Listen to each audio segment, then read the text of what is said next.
There's a pretty one, Ulysses.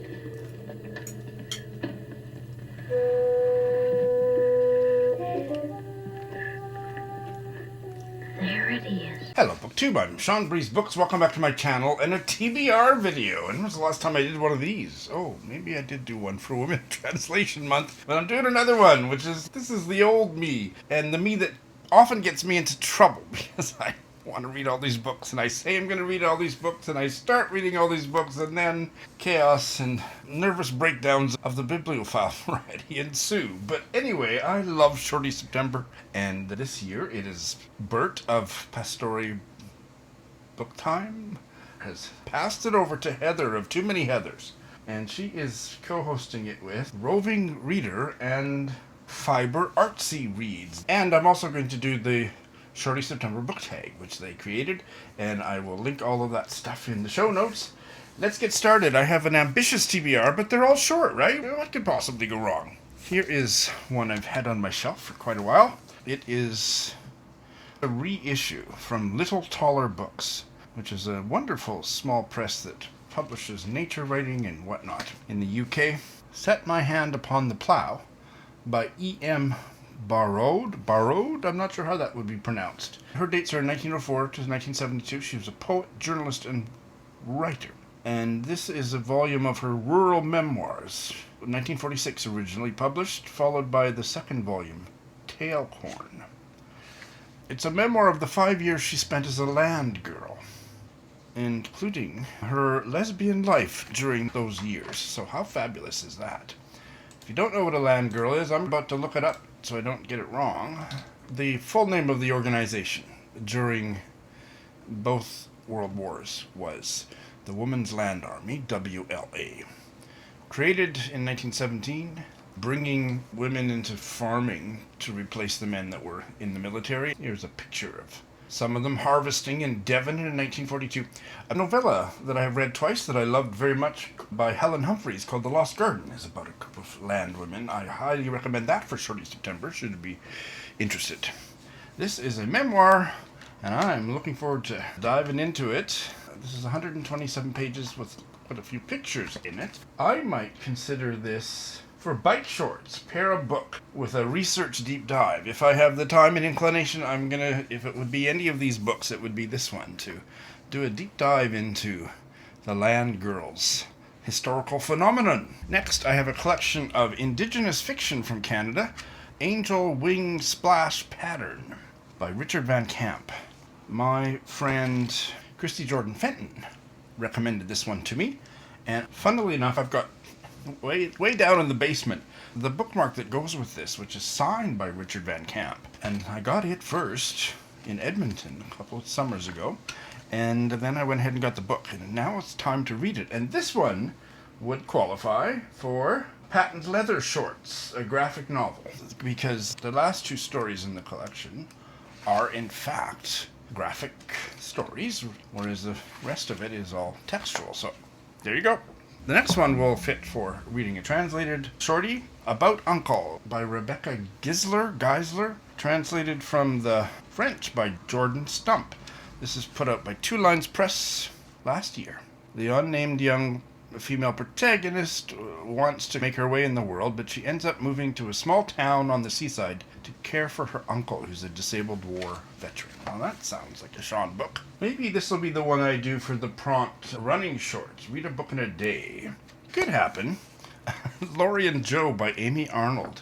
It was shortlisted for the Goldsmiths Prize in 2023, and it is about a woman whose husband dies suddenly. And instead of calling the ambulance, he's obviously dead, so it's not like there was any chance of being revived or whatever, but instead of calling the ambulance, she goes out for a walk in the November fog. That's fascinating.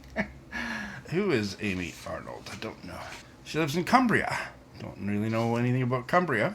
She studied neuropsychology at Birmingham University. The next is a novella, The Catholic by David Plante. It's a gay male novel that was published in 1988. I read half of this in the 90s, and I was really enjoying it, but in the 90s my reading was kind of hit and miss, and I just set it down because of life Never got back to it. It's always been bugging me that I haven't finished it. And so this is my selection for the prompt Granddad Shorts, a book you've had a while. It's about a Catholic gay man who is tormented by the conflict between his sexuality and his religion. And finally, I could have used that one for this prompt, but I forgot I had this book, so I'm going to use it for Shorty Shorts, a book from the 70s and 80s. This is a short story collection written by a gay man who I don't know anything about that was published in 1981 called Platonic Love. I don't have the dust jacket for it. I've had it. I see I have the sales slip. I bought it in Vancouver in 2004. I think that Scott Watson is now a museum curator. He wrote one other work of short fiction or short novella or something, and then he moved on. So I'm hoping that this is going to be worth reading, but I've had it for a long time, and it was published in 1981, Platonic Love. So, that's my TBR. Let's look at the Shorty September tag, a collaborative video with Heather of Too Many Heathers, Karen of Roving Reader, and Marcella of Marcella in the Margins. Here are the tags. Book on your TBR you're most excited about. Now that is interesting. What would I choose? I would say this one. I'm not sure why. I don't have to say why, but it does excite me because it's written a long time ago. Lesbian Sexuality, Land Girls, a memoir by a lesbian in the 1940s. Oh my God, what's not to be excited about? Set My Hand Upon the Plough by E.M. Barraud. How on earth would you pronounce that surname? Next favorite, Shorty September prompt. I think it means this year.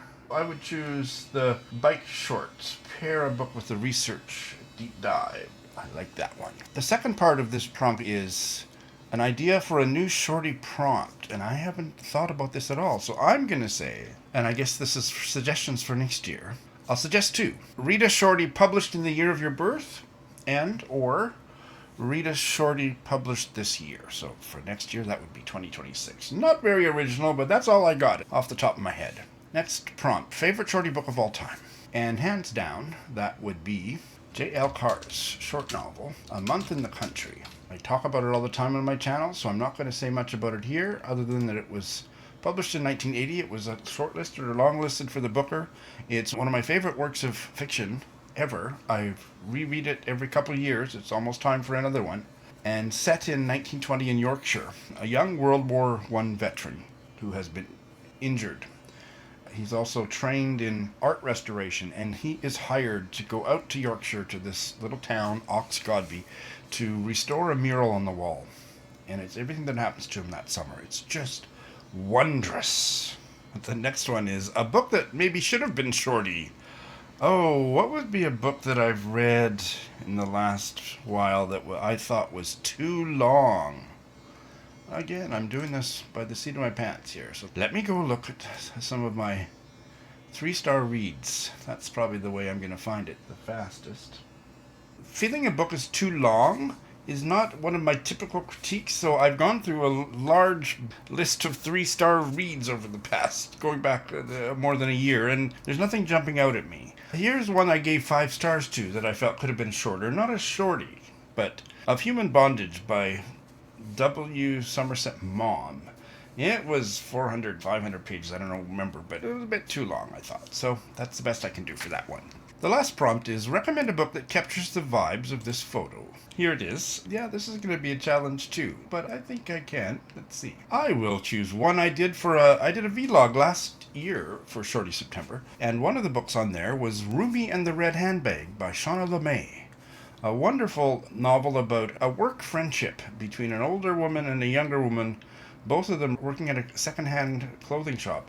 Both of them really creative and fascinating, and that's all I'll say about it. But I recommend it heartily, and I'll put a link to my vlog from last year. But the companionship and the friendship between these two unusual, odd, fascinating women was a joy to read. All right, tags. Who will I tag? Who might actually do this tag that I would tag? Let's see who hasn't done it. I'm going to take Ros of Scallydandling about the books. And I'm going to tag... Whose tag did I recently do? I'll tag her. She's a new booktuber. I'm just very slowly getting to know her channel. I did her the 6 down, 6 to go tag. That was Melinda at A Web of Stories. I'll tag her. A gentleman just commented on my channel the other day, and he's a very new booktuber. FictionOrbit is his channel name. I'll tag him. Go check out his channel. And I'm going to tag Heidi of My Reading Life. That's what I got. I'm very excited to dive into all these books for Shorty September, but I know that I'm biting off more than I can chew, even if the bites are little. Thanks for watching.